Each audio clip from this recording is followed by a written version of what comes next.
had a hole in the budget. All the revenue-raising measures, as were anticipated by the Finance Bill, Honorable Speaker, therefore was left as a void. And Honorable Speaker, we have done two things to fill up that void. There are only two areas that we could explore, Honorable Speaker. One, it is in terms of expanding our deficit by borrowing slightly more. And in that regard, Honorable Speaker, in this appropriations bill, we are requesting that we borrow an extra 170 billion Kenya shillings over and above what we had budgeted in the main budget, Honorable Speaker. Consequently, our deficit, therefore, for this financial year is in excess of 750 billion.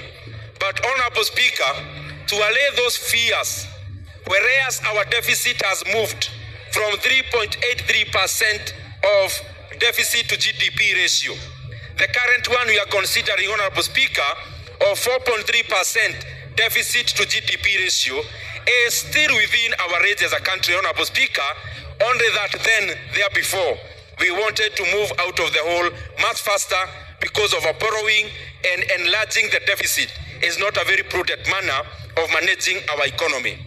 The other area, Honorable Speaker, we had to explore is the expenditure side.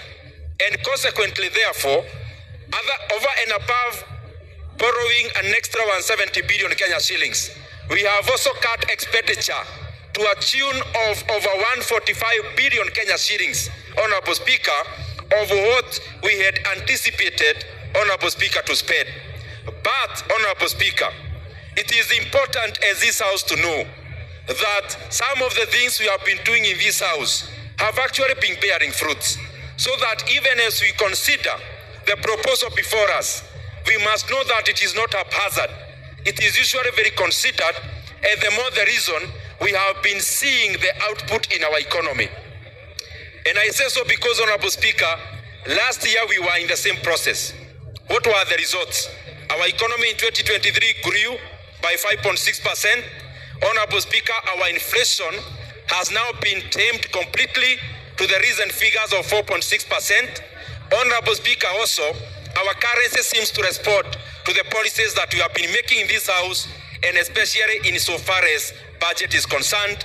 And that is why our currency against the greenback has been gaining now close to 20% this year alone, Honorable Speaker, and much more in comparison to the regional currencies.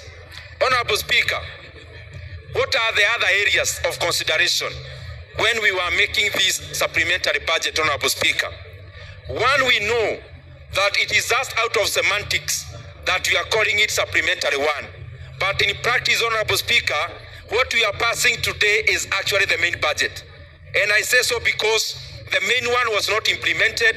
What will get implemented is actually what is contained in here. And I see members are already reading it. Members are already consulting on the contents in this bill, Honorable Speaker.